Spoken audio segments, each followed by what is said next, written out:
bikin jurnal, sampai akhirnya bikin neraca saldo, ya, terus kita bikin neraca lajur, habis itu bikin laporan keuangan. Nah, harapannya memang targetnya itu nanti Anda bikin laporan keuangan.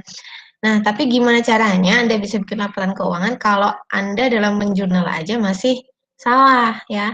Karena itu rentetan yang berturut-turut gitu ya. Jadi dalam proses penjurnalan, di penjurnalan pun itu salahnya itu pasti karena faktornya Anda nggak paham transaksi ini ya, transaksi soal itu harus dimasukkan ke akun yang mana, ya kan? Pasti itu.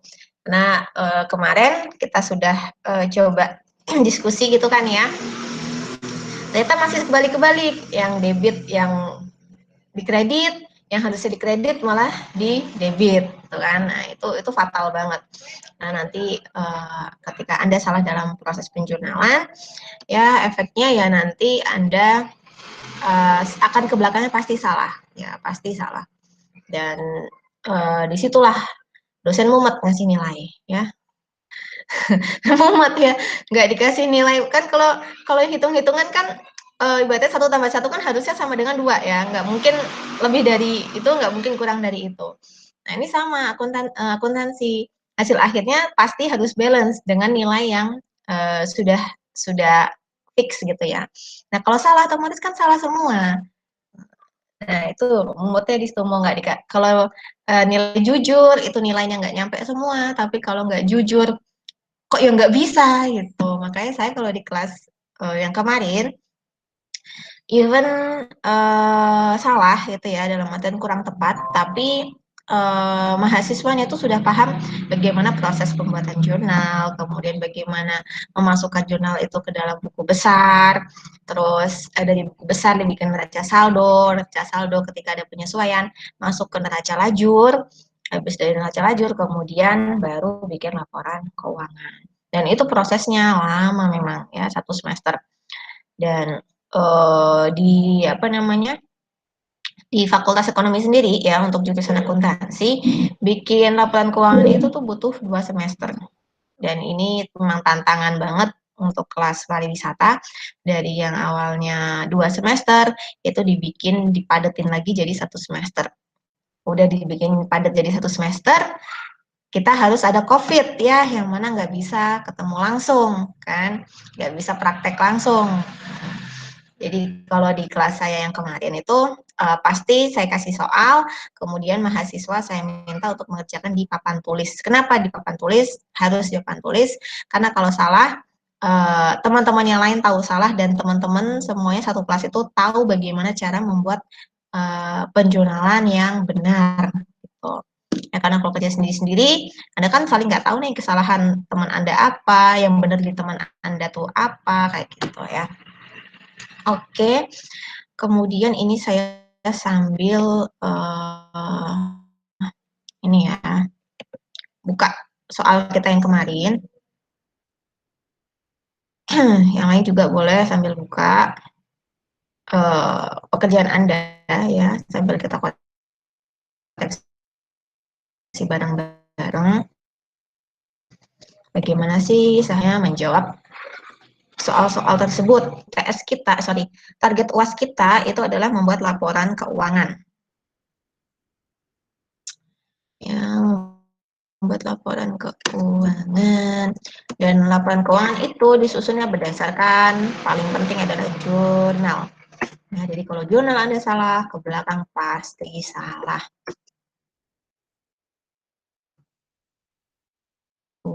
Kemarin tugasnya apa ya? Kemarin tugasnya bentuknya apa, Mbak? Apa neraca saldo. Oke, saya tanggal 11 ya harusnya ya.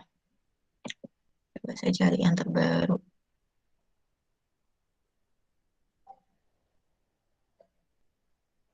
Kok nggak nemu ya, list dari e-learning. Yang neraca saldo itu landing.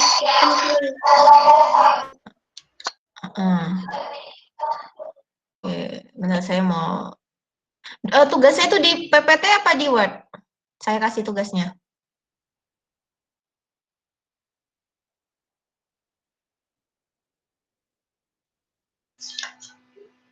Yang terbaru di PPT, Bu.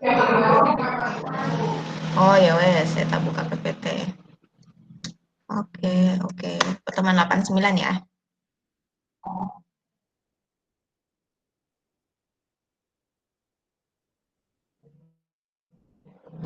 Iya. Sudah muncul.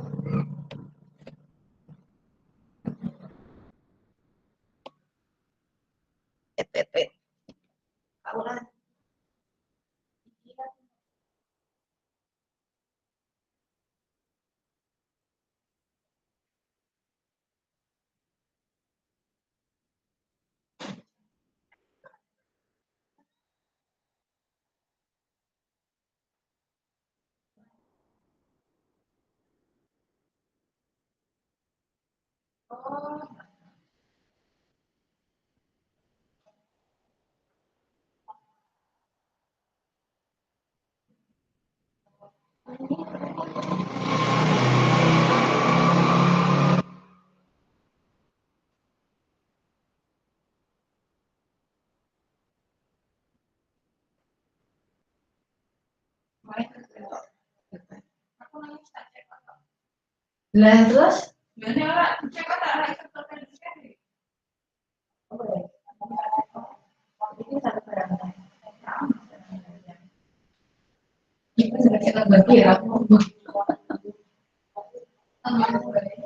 Ya sudah. Silakan ya kalau mau belajarnya sambil makan, cemil-cemil gitu ya. Ya bikin Anda nyaman, bikin belajar itu prosesnya menyenangkan ya. Kalau saya sih gitu. Tapi jangan disamakan dengan dosen-dosen yang lain karena tiap dosen punya style yang berbeda-beda. Alright, ini kayaknya udah benar. Ya. Kalau di kelas saya juga gitu sih. Tanya deh cutting kalian. Ada yang punya nomor cuttingnya nggak?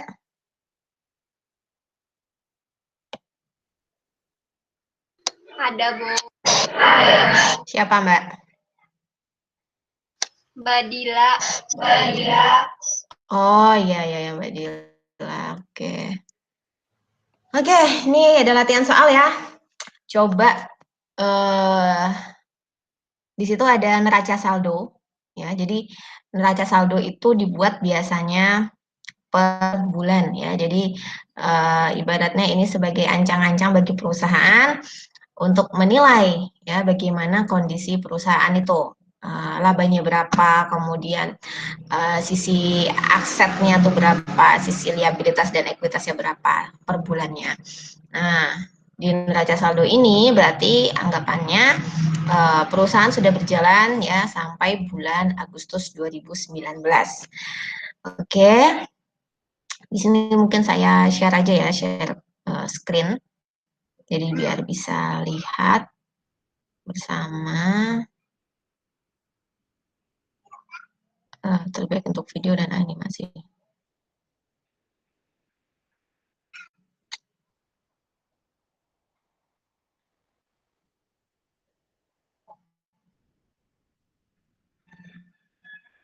Sudah kelihatan?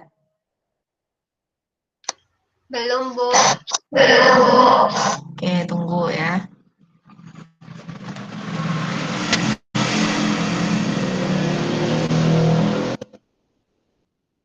Kalau udah saya tolong dikabarin ya.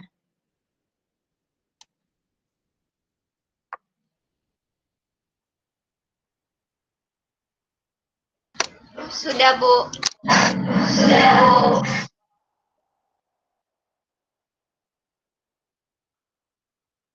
Oke.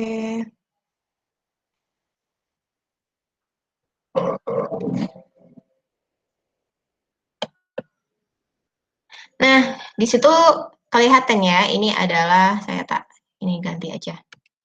Judulnya neraca saldo. per Agustus. Sambil teman-teman yang lain bisa di WA ya untuk bergabung. Ya meskipun nanti ini akan saya taruh di ini sih di YouTube ya, video pembelajaran kita. Jadi misalnya Anda mau lihat-lihat lagi, mau belajar lagi gitu, setelah selesai sesi ini juga masih bisa, karena ini juga saya terapkan di kelas-kelas saya yang lain. Ya, jadi setiap kita meet gitu, saya record, terus recordnya saya taruh di YouTube, jadi biar bisa pada nge-save masing-masing gitu, hasil pelajaran kita bersama. Nah, ini adalah neraca saldo per Agustus ya untuk usaha laundrynya Pak Joko. Di situ ada keterangan kas ya, harganya apa namanya? Kasnya sekitar segitu. Kemudian ada peralatan. Peralatan ini biasanya termasuk juga mesin ya. Jadi di dalam aset, di dalam kolom aset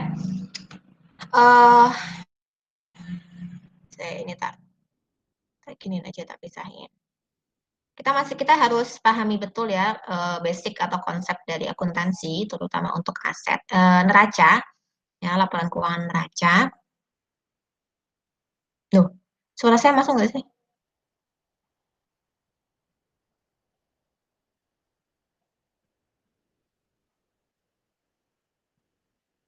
Oh, no. Kenapa lama sekali keluarnya? Ya bisa buka lagi mungkin catatan Anda ya tentang neraca, di mana neraca itu prinsipnya adalah balance atau seimbang ya, seimbang antara kiri dan kanan, seimbang antara sisi debit dan kredit, dan seimbang antara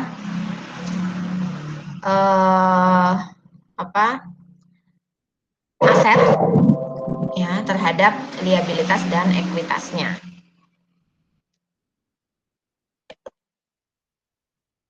Mana nih? Nggak muncul-muncul nih.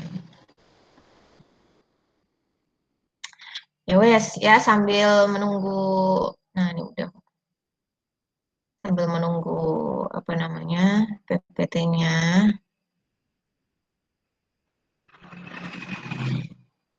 Ya wai. Nggak bisa diapa-apain. Aduh.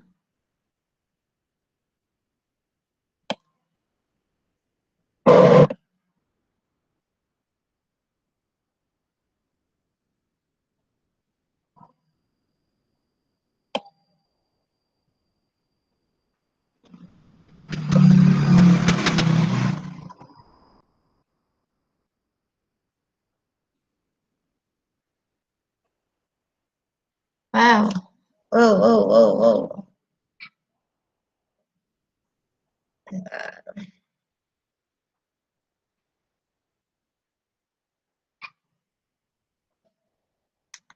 Iya, masih belum mau muncul ya.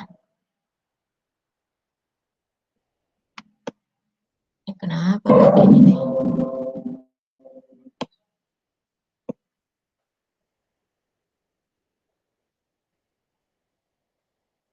Nah, oke. Di sini saya mau kasih ini ya warna, bahwa yang saya warnai dengan kuning, kelihatan ya warna kuningnya ya? Apa kurang jelas? Kelihatan, Bu. Oke, yang saya warnai dengan kuning ini adalah akun-akun di kolom aset. Ya, semua ini dia berada di kolom aset. Oke. Kemudian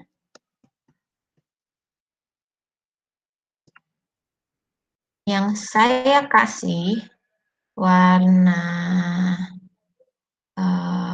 merah. Saya mau kasih warna merah.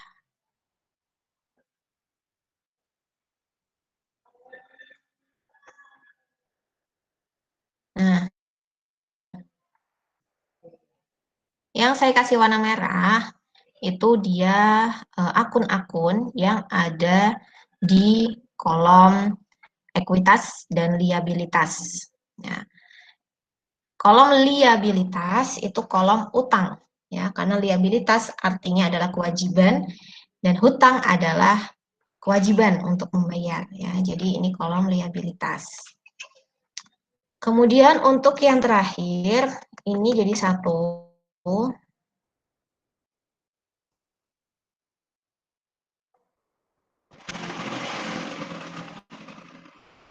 Oke.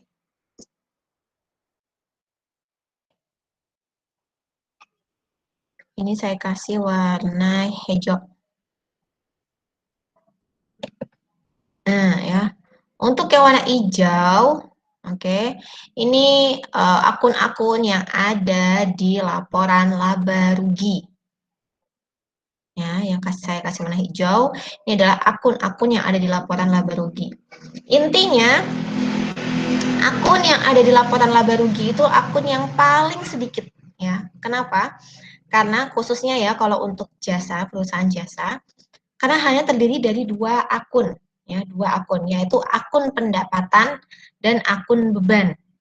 Semua akun yang namanya pendapatan itu pasti masuk ke laba rugi, entah itu pendapatan jasa, pendapatan sewa, dan jenis-jenis pendapatan lainnya. Semua nama akun pendapatan itu masuk ke laba rugi. Dan semua nama akun beban atau biaya, ya, ini jadi namanya bisa beban, ada juga yang menyebutkan biaya. Nah, ini ya. Itu semuanya pasti masuk akun laba rugi. Jadi ini tidak mungkin masuk di akun neraca atau laporan posisi keuangan ya. Jadi Anda ngafalinnya gampang. Akun yang pendapatan dan beban atau biaya itu pasti masuk ke laba rugi ya, dalam pembuatan laporan keuangan laba rugi. Berarti selain akun pendapatan dan akun beban atau biaya, dia masuknya ke sini, ke neraca. Nah, tinggal Anda memisahkan apakah dia neraca masuk di kolom aset atau di kolom ekuitas liabilitas. Tuh ya. Sekarang kita ketahui kalau kolom wait,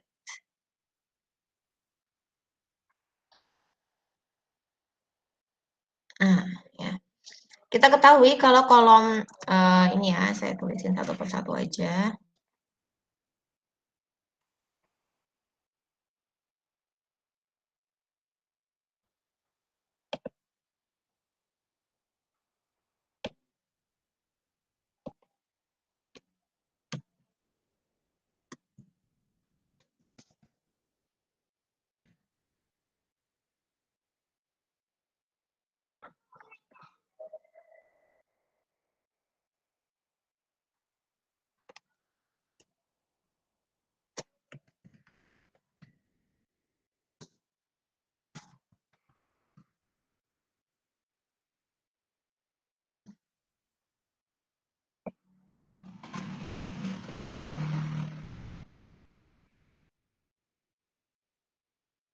Nah, ya, ini sudah saya kasih keterangan juga bahwa atas akun ini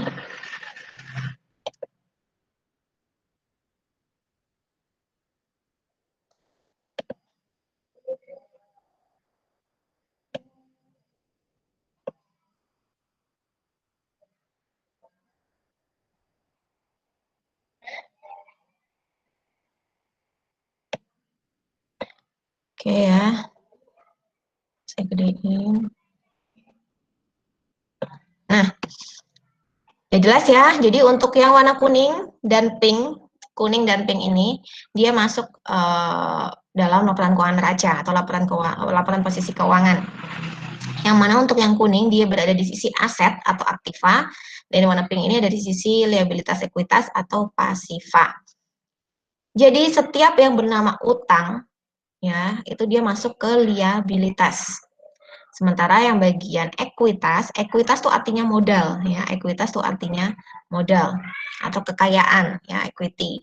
Nah, itu masuknya di bagian modal dan prive. Prive itu apa sih? Ada yang tahu nggak prive itu apa?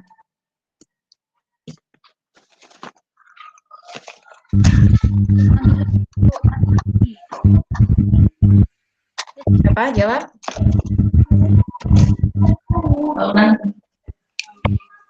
Yang tahu prive itu apa? Pemakaian pribadi. Pemakaian pribadi apa Mbak?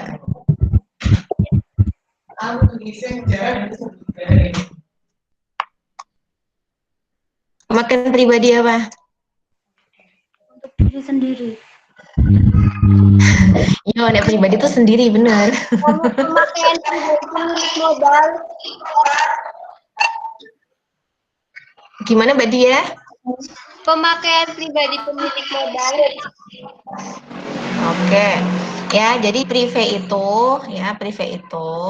pemilik menggunakan kekayaan perusahaan untuk tujuan pribadi, ya. Pemilik menggunakan kekayaan perusahaan untuk tujuan pribadi. Karena di akuntansi itu harus ada pemisahan yang jelas antara kekayaan punya perusahaan dengan kekayaan yang punya pemilik, ya. Antara kekayaan punya perusahaan dengan kekayaan punya pemilik. Nah, saya pemilik, ya. Ini kekayaan perusahaan saya, ini kekayaan saya. Ini harus ada pisahnya. Nah, untuk transaksi-transaksi yang berkaitan dengan kekayaan perusahaan ini, itu harus dicatat di perusahaan. Sementara kalau pemilik menggunakan kekayaan pribadinya sendiri, ya ini kekayaan pribadi, bukan kekayaan perusahaan, maka nggak perlu dicatat, karena nggak ada hubungannya sama perusahaan. Ya, jadi hanya transaksi yang berhubungan dengan perusahaan yang dicatat oleh perusahaan. Ya, jadi nanti sering kan ya saya beri soal pemilik pemilik mengganti misalnya ban mobil tapi pakai uang sendiri, nggak pakai uang perusahaan, ya udah nggak usah dicatat karena dia pakainya kekayaan pribadi, bukan kekayaan perusahaan.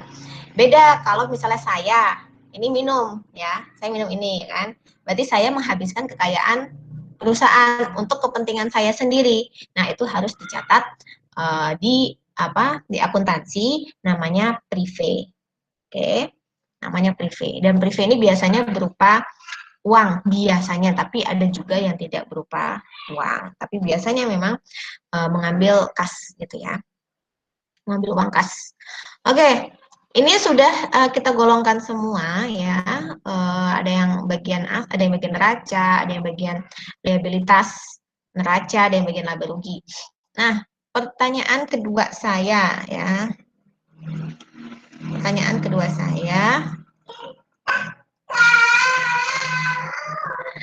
Di sini ada utang gaji. Nih, lihat nih, paling bawah ya. Paling bawah neraca saldo ini ada utang gaji. Ini belum saya masukkan.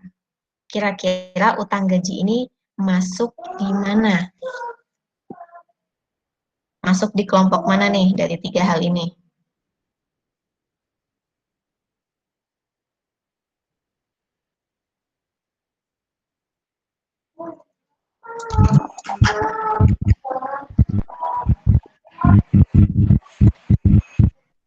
Gimana? Ada yang mau jawab? Liabilitas, Bu. Oke, ini suaranya siapa? Dinda. Oke, Mbak Dinda ya. Masuk ke liabilitas. Kenapa Mbak liabilitas, Mbak? Soalnya itu kan sebelumnya itu utang usaha, berarti kan salah satu dari utang. Nah, itu liabilitas atau ekuitas. Oke, betul ya. Jadi betul itu jawabannya. Ya. Karena nanti di laporan laba rugi itu hanya mengakui dua. Kalau ini perusahaan jasa ya, dan kebetulan memang untuk Fakultas Pariwisata itu kita bahasnya perusahaan jasa aja. Ya, jadi di perusahaan jasa itu cuman ada dua akun utama dalam laba rugi ya, yaitu pendapatan atau penghasilan, kemudian yang kedua beban atau biaya. Nah, di sini di bagian beban ini kan sudah ada beban biaya atau gaji. Nah, ini masuk ke laba rugi. Sementara yang utang gaji dia bagian dari utang, ada utang usaha juga. Ya, jadi sini masuk ke liabilitasnya. Ya. Ini utang jangka pendek karena harus segera dilunasi. Gitu. Ada juga nanti dalam perjalanannya ada namanya utang PPh atau utang pajak. Ya, nanti ini akan kita bahas karena pariwisata itu pasti nanti dia bersinggungan dengan pajak ya. Kalau misalnya restoran, kemudian mungkin hotel ya, itu dia ada pajak daerah, kemudian juga ada pajak yang lain. Oke, ini sudah kita bahas ya. Sampai di sini paham untuk akun-akun ini. Jadi silakan Anda buka PPT saya di pertemuan keberapa itu, intinya masih sebelum UTS. Di situ ada, saya udah kasih contoh ya, neraca beserta akun-akunnya. Jadi silakan Anda hafalkan akun-akun itu di sana ya. Jadi kas itu posisi utamanya adalah debit, kemudian dia berada di laporan keuangan neraca kayak gitu. Karena kalau nggak dihafalin emang nggak bisa Mbak, harus dihafalin itu. Nanti kalau udah terbiasa bikin jurnal, ya barulah Anda nggak perlu hafalin. Karena udah di luar kepala ibaratnya. Oke, next-nya. Kenapa Lola? Nah, yuk kita next-nya mulai bikin transaksinya ya. Jadi ini kan sudah Anda kerjakan ya di buku kan, buku apa namanya, buku batik Anda. Nah, silahkan sampaikan hasil pekerjaan Anda. Kita bahas satu per satu ya. Yang pertama, tanggal 1 membayar gaji pegawai bulan Juli sebesar 750.000. Oke, kira-kira akun dalam penjualannya seperti apa?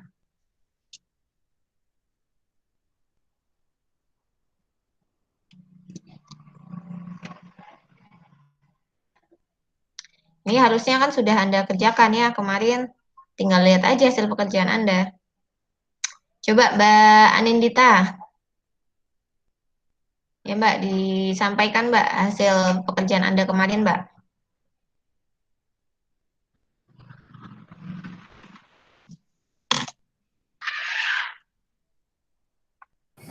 Yang jurnal umum kan Bu. Tapi kalau salah Bu. Kalau salah di sini dibenerin. Tanggal 1 bulan 9 2019 kas 45.887.000 masuk di debit. Modal Joko 45.887.000 masuk ke kredit. Tanggal 1 biaya gaji 750 debit, kas 750 kredit. Tanggal 1 perlengkapan kas debit 350, kas 350 kredit. Oke. Cukup, Mbak. Saya minta tanggal 1 aja. Ya. Oke, terima kasih Mbak Anindita ya. Jadi benar apa namanya? Jawabannya ya. Jadi di tanggal 1 itu ketika membayar gaji pegawai Juli, ya. Ini logikanya ya. Saya mau bikin Anda paham cara mengerjakan akuntansi menggunakan logika. Ketika perusahaan membayar gaji bulan Juli, itu berarti perusahaan mengeluarkan uang atau enggak?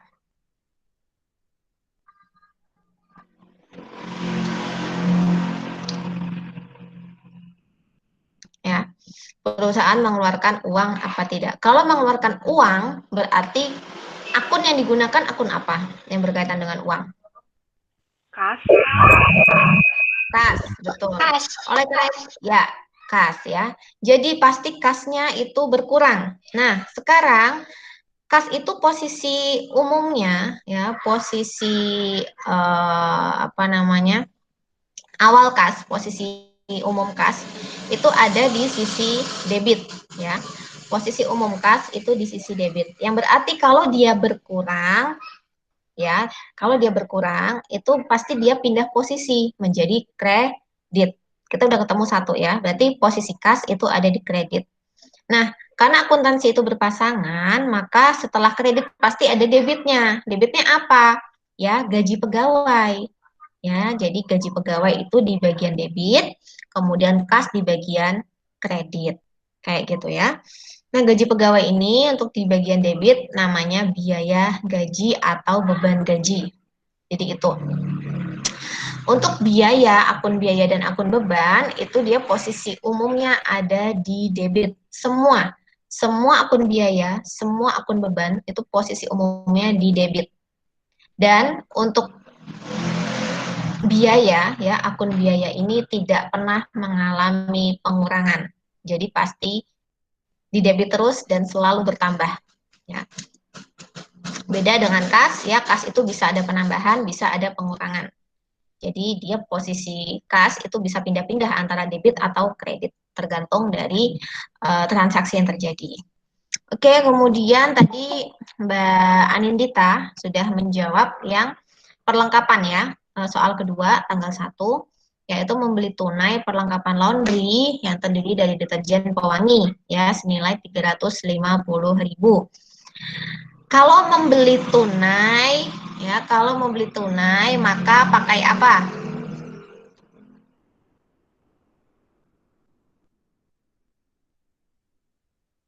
Mengeluarkan apa perusahaan kalau membeli tunai?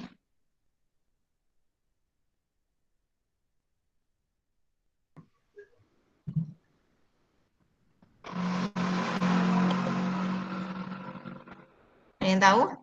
Kas, Bu. Kas. Ya, betul. Ya, jadi kalau perusahaan itu membeli tunai, berarti perusahaan akan kehilangan kasnya. Ya. Yang berarti kas itu pasti di posisi kredit. Ya, silakan Anda tulis kas itu ada di posisi kredit. Terus debitnya apa? Karena emang harus sepasang ya. Kalau ada yang di kredit pasti ada yang di debit. Dan sebaliknya, kalau ada yang di debit berarti ada yang di kredit. Yang di debit adalah perlengkapan ya, karena perlengkapan ini dia masuk ke bagian aset ya. Silakan Anda cari di laporan neraca, itu pasti ada di kolom aset itu perlengkapan. Kemudian yang kedua ya, menerima pendapatan jasa laundry 250.000. Silakan siapa yang mau menjawab tanggal 2?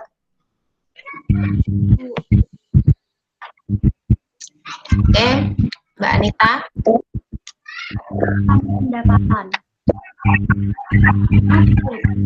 Pendapatan jasanya di kredit. Oke. Ya, benar ya. Untuk pendapatan itu dia selalu berada di posisi kredit ya. Pendapatan selalu berada di posisi kredit. Dan pendapatan umumnya tidak pernah berpindah. Yang berarti tidak pernah ada pengurangan di dalam pendapatan. Oke. Karena menerima pendapatan jasa atas laundry 250.000, di sini nggak ada keterangan ya mau diterimanya kapan, jadi asumsinya menerima pendapatan 250.000 ini secara tunai. Karena secara tunai berarti kas perusahaan masuk atau ketambahan. Nah, kas yang ketambahan maka dia posisinya di debit. Karena posisi umum kas adalah debit, ketika dia ada penambahan kas, dia berada di posisi debit. Sementara kas kalau ada pengeluaran kas itu dia ada di posisinya kredit. Oke, tanggal 3 siapa yang mau mengerjakan?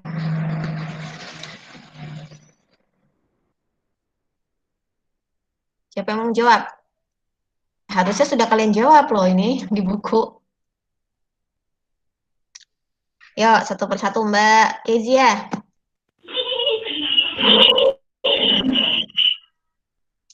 Malah ada yang ketawa. Mbak Kezia, silakan Mbak. Jawabannya seperti apa Mbak? Yang tanggal 3 ya Bu ya? Itu kas di debit, terus piutang usaha di debit, terus pendapatan jasa di kredit. Oke, ya terima kasih. Jawabannya benar gitu ya. Jadi tidak selamanya perusahaan itu atau kita dalam berusaha itu mendapatkan pendapatan itu dalam bentuk tunai ya. Bisa aja kita udah jual barang gitu kan, tapi dibayarnya besok ya, dibayarnya beberapa hari yang akan datang. Nah, itu pencatatannya adalah pendapatannya tetap diakui di saat transaksi itu terjadi, hanya saja tidak terhadap kas, tapi terhadap piutang. Lah, nanti setelah si pembeli itu melunasi, barulah transaksi kedua terjadi, yaitu antara piutang dengan kas. Ya, jadi selama kas itu belum didapatkan oleh perusahaan, maka tidak mengakui kas di situ. Jadi benar jawabannya untuk tanggal 3, di sisi debit itu adalah kas ya, karena cuma mendapat DP 2,5. Kalau nggak dapat DP gimana Bu? Berarti piutang terhadap pendapatan. Ya. Jadi di sini 2,5 juta ini kas, kemudian piutang usaha ya berarti senilai sisanya.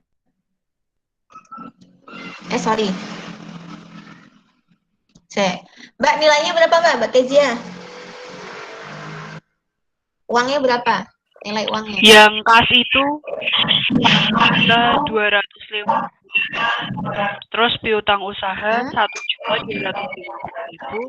Terus pendapatan 2.500.000. Oke, betul ya. Jadi yang 2,5 ini adalah pendapatan karena perusahaan mendapat DP 10%, berarti menerima kas 50% dari 2,5 juta. Ya, 1.250, kemudian sisanya masuk piutang. Kemudian di tanggal 7, Mbak Intan, ayo Mbak, silakan Mbak dijawab Mbak. Mau tanya, Oke Mbak Anita, silakan. beda piutang usaha sama piutang dagang itu apa? Gimana? Oke, itu sama-sama piutang, hanya beda jenis perusahaan. Kalau piutang dagang, maka dia jenisnya perusahaan dagang. Ya, kalau perusahaan dagang pasti namanya piutang dagang. Tapi karena kita nih perusahaan jasa yang kita pakai, maka pakainya istilahnya piutang usaha. Gitu. Sama aja ya, jadi sama aja. Kalau dagang kan ada barang dagangan kita jual ke orang. Nah, kalau ini piutang usaha, jasa kita yang kita jual ke orang. Gitu ya. Jadi sama. Oke, Mbak Intan, silakan Mbak dijawab Mbak. Tanggal 7 ya, Bu? Iya, tanggal 7. Membeli perlengkapan laundry, masuk kredit 500, sama apa di saldo kreditnya 2.600. Gimana itu Mbak, jurnalnya Mbak? Debitnya apa Mbak, debitnya? Perlengkapan ya, Bu? Debitnya perlengkapan. Perlengkapan, membeli perlengkapan laundry, perlengkapan, Bu. Oke, dilihat ya di jawaban Anda ya. Ini kan tugas kemarin ya, kita bahas bareng-bareng. Oke, debitnya perlengkapan. Berapa Mbak nilainya Mbak?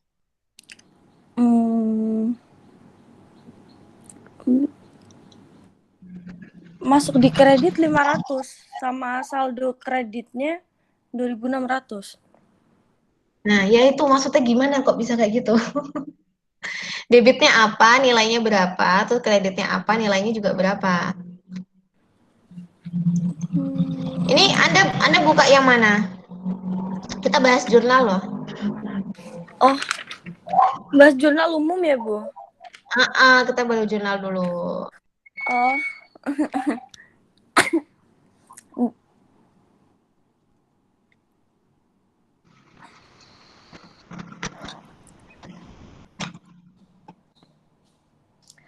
Debitnya 500, masuk di kas 500. Oke, gimana? Tanggal 7. Nama akunnya apa? Perlengkapan laundry. Perlengkapan laundry, berapa? 500, masuk di debit, masuk kasnya Oke, di kredit 500. Kas di kredit 500. Oke, terima kasih Mbak Intan.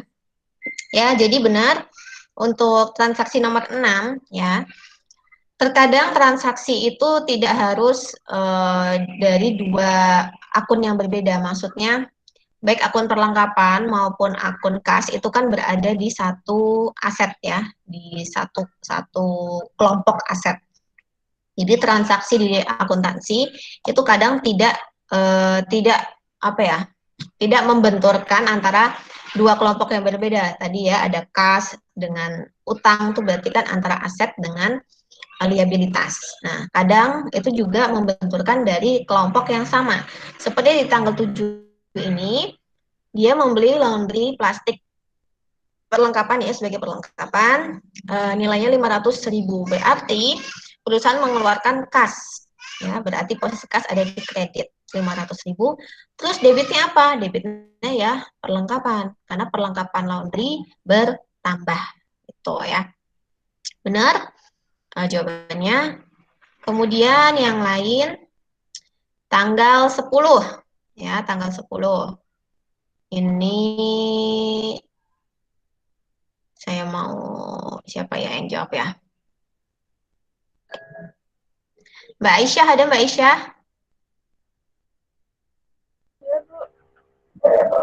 Oke, Mbak Aisyah. Coba Mbak dijawab tanggal 10 seperti apa Mbak jawabannya Mbak? Yang dikredit itu kas 1.250.000. Terus yang dikredit piutang usaha 1.250.000. Oke, diulangi. Yang didebit apa? Kas Kas. Terus kreditnya? piutang usaha. Oke, betul ya.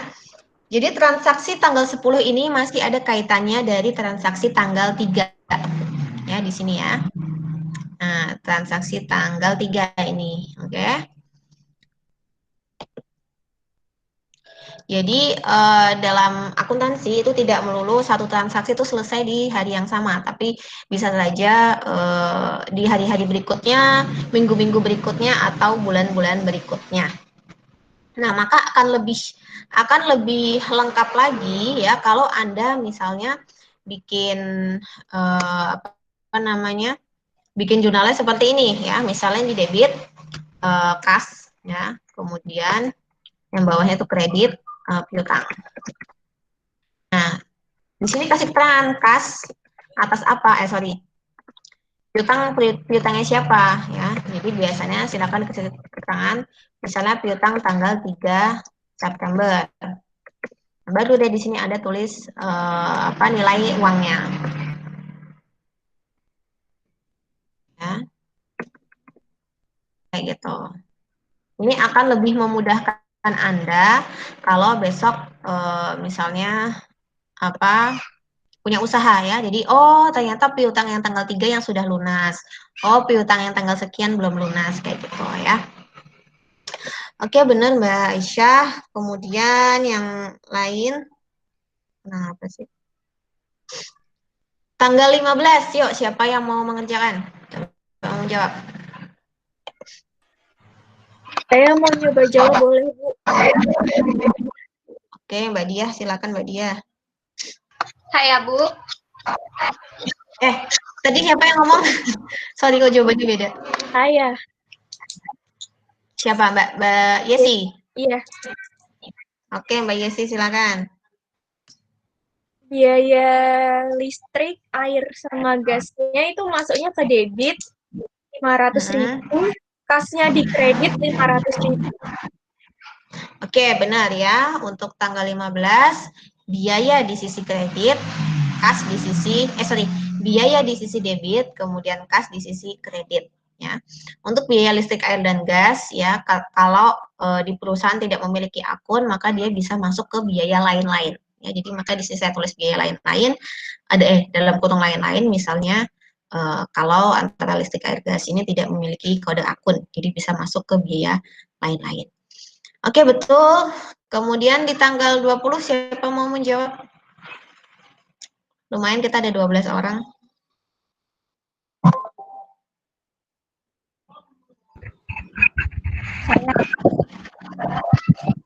Oke, Mbak Anita. Kas 3.500.000, debit, piutang usaha, di debit, pendapatan jasa, 1.100.000. Oke, ulangi. Yang sisi debit apa aja? Piutang usaha. Maaf, Mbak, suaranya ini Mbak gabung kayaknya. Sama piutang usaha. Kas dan piutang usaha. Ya. Oke, terus sisi kreditnya Pendapatan jasa. pendapatan jasa. Oke, ya. Jadi benar di tanggal 20 ini perusahaan menerima uang muka ya, berarti ada kas masuk sebesar 2,5, kemudian sisanya berarti dia masuk ke piutang ya, piutang dan kas itu ada di posisi debit. Terus kreditnya adalah pendapatan jasa ya 7,5. Lalu kalau bisa yang lainnya yang belum menjawab, yuk tanggal 21. Saya, Bu. Coba yang lain dulu ya, Mbak. Mas Saya belum, Bu. siapa? Dia. Adinda. Belum. Ayo Mbak Adinda. Mbak Adinda udah kok. Saya belum, Bu. Dia. Dia udah di awal-awal Mbak dia. Belum, Bu. Udah saya catat. Oh, itu yang prip. Ya, udah. Oke, yang belum berarti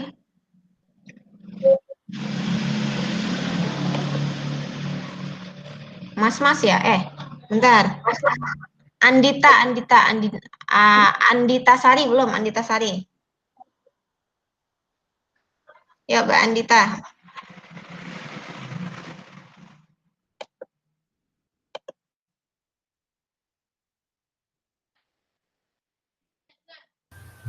Iya, Bu. Oke, tanggal 21 Mbak. Silakan Mbak. Gimana jurnalnya? Perlengkapan laundry dan kas. Berupa perlengkapan laundry dan kas. Iya. Posisinya? Perlengkapan laundry di debit 1.500.000. Ya. Kasnya masuknya ke kredit 1.500.000. Oke, ya betul ya. Jadi seperti itu. Kemudian yang tanggal 24 ya, tanggal 24 ada 2 orang cowok. Oke, silakan antara Mas Sebastian atau Bahtiar. Saya, Bu. Oke, siapa nih? Mas Sebastian Sebastian. ya. Ya. Oke, Mas, silakan Mas. Yang di debit kas, yang di kredit piutang tanggal 20. Kasnya 5 juta, piutang tanggal 20-nya 5 juta. Oke, debitnya kas ya, 5 Ya. juta. Kreditnya adalah piutang tanggal 20. Nilainya juga 5 juta ya. Oke, betul ya. Jadi benar. Jadi untuk ketika perusahaan menerima pelunasan piutang memang sebaiknya digunakan seperti ini ya. Piutang yang tanggal berapa gitu. Kalau misalnya di satu tanggal itu ada banyak piutang yang terjadi, maka ditambah lagi keterangannya. Piutang tanggal sekian misalnya kepada Bapak siapa gitu ya. Kayak gitu. Oke, kita sudah selesai dalam melakukan penjurnalan ya. Kemudian di sini ada keterangan tambahan. Nah, mana keterangan tambahan ini nanti dia bisa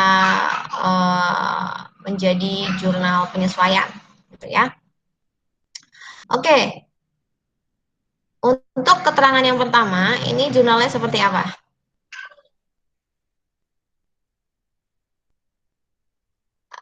Mas Bahtiar, coba Mas Bahtiar dulu.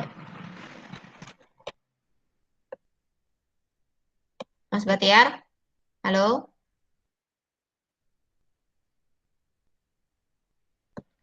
Ada nggak nih orangnya? Pada tinggal tidur lagi.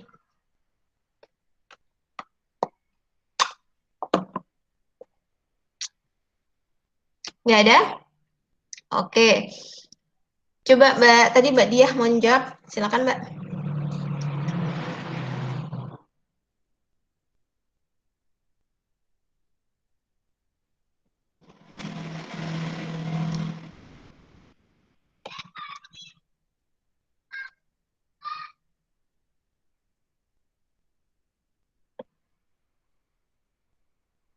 Mbak Dia, tadi mau menjawab?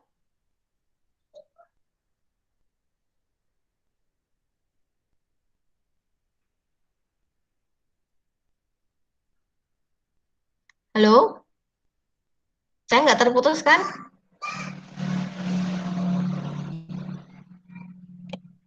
Yang lain gimana? Bu, saya.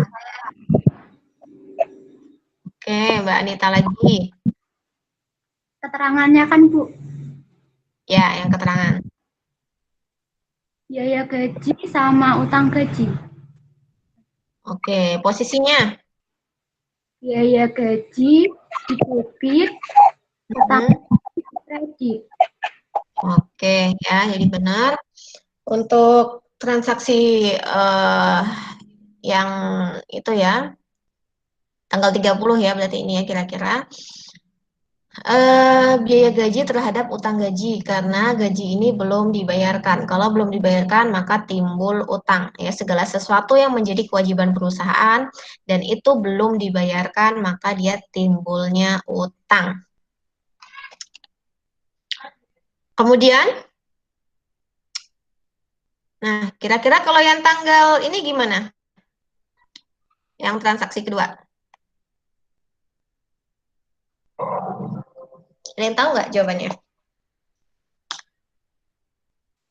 Itu termasuk penyusutan, Gimana, Mbak?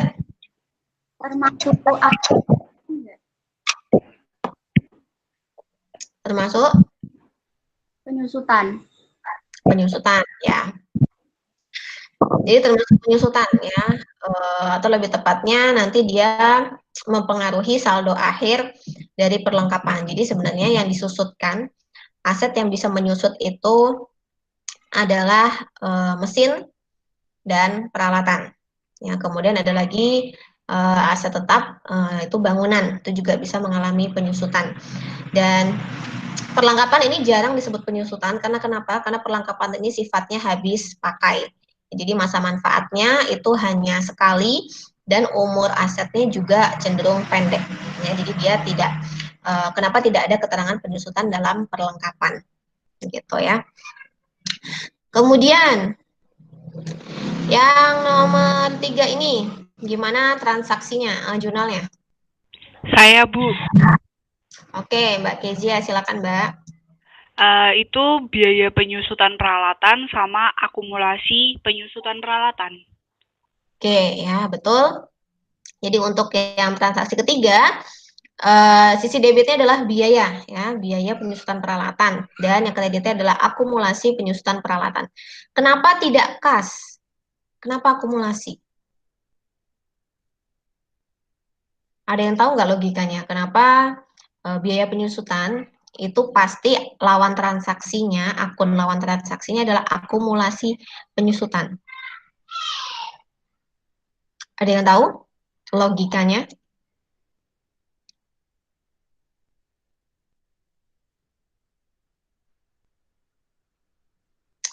Oke, karena terjadi penyusutan, itu kira-kira apakah perusahaan mengeluarkan uang di dalam penyusutan ini? Enggak, ya. Karena tidak mengeluarkan uang, maka tidak bisa kas dimasukkan ke dalam kredit. Karena aslinya penyusutan ini tidak bisa dirasakan secara langsung oleh perusahaan. Anda tahu nggak, motor ya, Anda mungkin punya motor. Motor di tahun pertama beli dengan motor di tahun kelima Anda pakai, itu performanya bagus yang mana? Pertama kali. Ya, pasti ya, di tahun pertama kita pakai.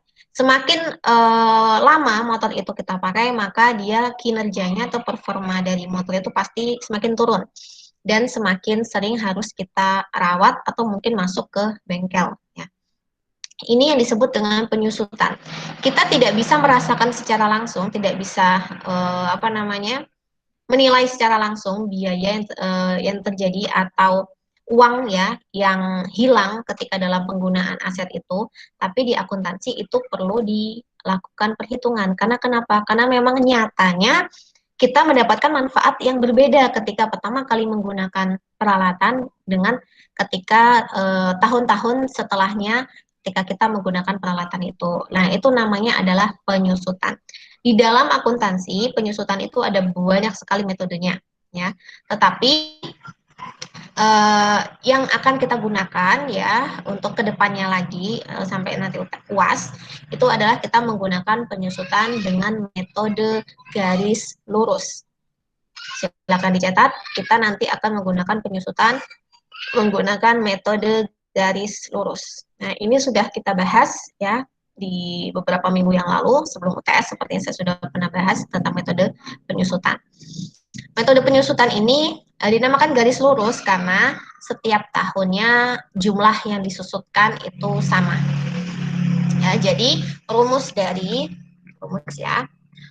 adalah nilai aset, oke, dibagi dengan umur aset. Nah, ini rumus dari penyusutan. Kemudian penyusutan itu istilahnya adalah depresiasi ya. Jadi nanti silahkan kalau misalnya Anda ketemu kalimat ini, maka dia berarti penyusutan.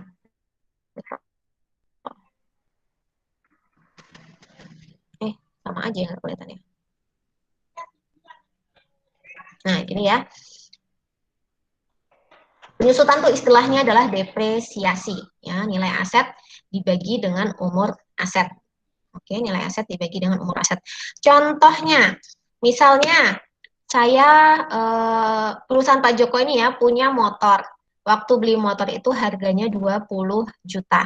Oke, beli motor harga 20 juta. Diperkirakan bisa dipakai sampai 5 tahun ke depan. Saya tulis ya. Joko di motor tahun 2019 ya, seharga 20 juta.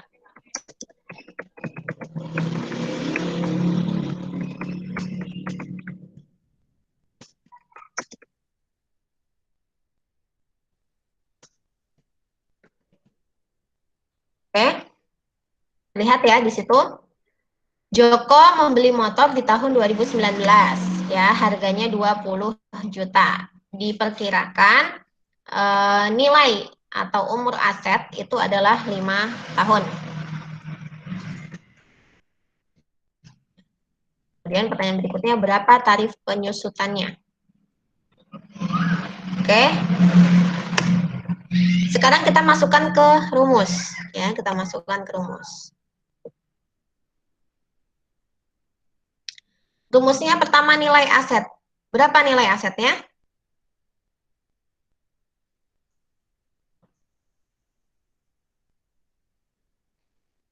Nilai asetnya yang mana?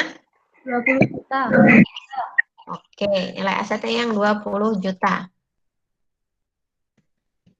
Kemudian dibagi umur aset. Umur aset yang? 5 tahun. Ya, dibagi 5. Maka ketemu 4 apa nih? 4 juta apa 4 tahun? Ya, jangan salah ya. Jangan salah, di sini ada 2 satuan ya, pakai juta dan pakai tahun. Ya, kita pakai yang mana nih jadi hasilnya ya? Jadi pakai yang juta karena kita menanyakan berapa tarif penyusutan. Berarti berapa harga aset yang akan disusutkan.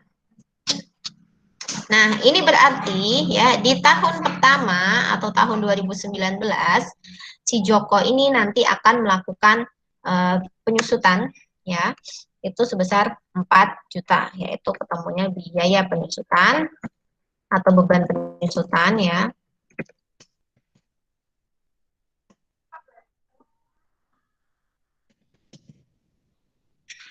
Biasanya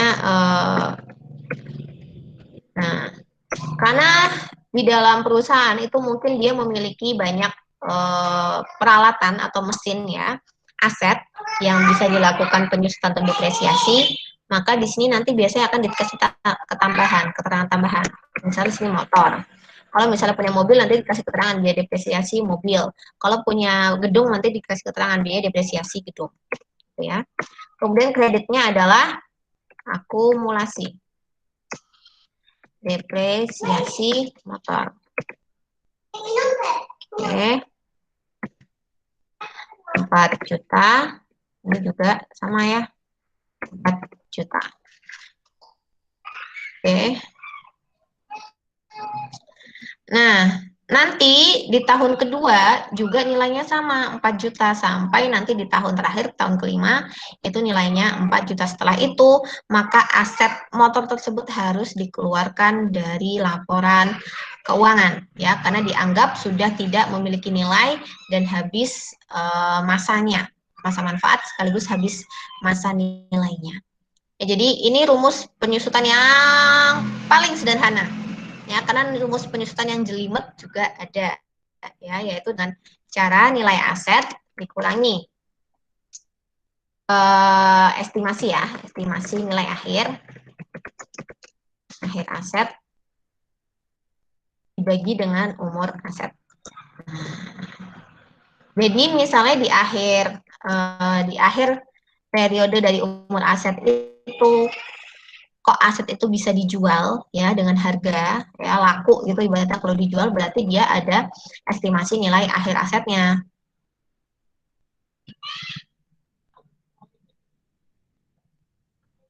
Oke. Jadi misalnya kalau motor ini besok ya di akhir periode itu laku 5 juta. Lah maka nanti nilai asetnya di sini tarifnya bukan 20 juta lagi, tapi 20 juta dikurangi 5 juta. Baru deh dia dibagi 5 tahun. Gitu ya. Ini kalau pakai nilai aset yang di akhir masa aset itu dia masih punya nilai akhirnya.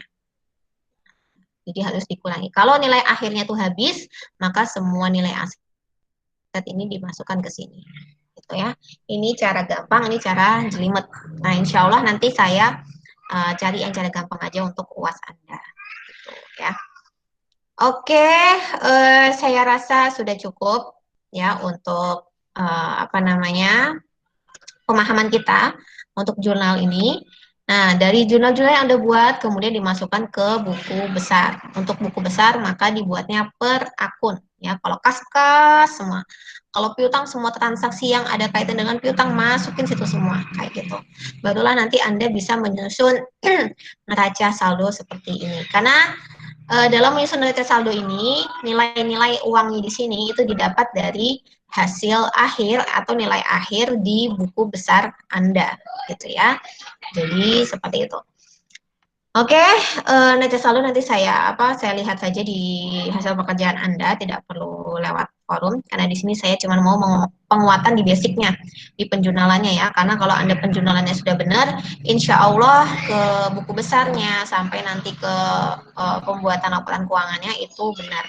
Ya, selagi Anda tidak salah dalam menulis angka, karena biasanya yang suka kebalik-balik itu antara 6, 9. Ya, kemudian 2 dan 5. 3 dan 8. Nah, itu biasanya sering kebalak-balik gitu ya. Kemudian 0, ada yang kurang 01. Jadi 0 itu kelihatannya sesuatu yang tidak berarti, tapi di akuntansi itu sangat berarti. Ada nulis 1 juta jadi 100.000 ya. Itu hilangnya 900.000 kan. Nah, itu harus dicari ada salahnya di mana. Ternyata salahnya cuman Anda kurang kasih 0 gitu. Oke, ya seperti itu materi kita hari ini. Kemudian untuk tugas tugas dari untuk minggu depan gitu ya. Hasil dari neraca saldo Anda itu coba Anda buatkan laporan keuangannya ya. Jadi tugas minggu depan, neraca saldo yang sudah Anda buatkan itu tugas minggu ini ya, tugas minggu ini, tapi dikumpulkannya sesuai batas waktunya ya. Itu membuat laporan keuangan berdasarkan neraca saldo. Tadi untuk unsur-unsur atau akun-akun dalam laporan keuangan, tadi sudah saya kasih warna tadi kan ya di PPT. Nah, itu silakan Anda pisahkan dalam pembuatan laporan keuangannya antara laporan keuangan raca dan laporan keuangan laba rugi. Dua itu dulu aja.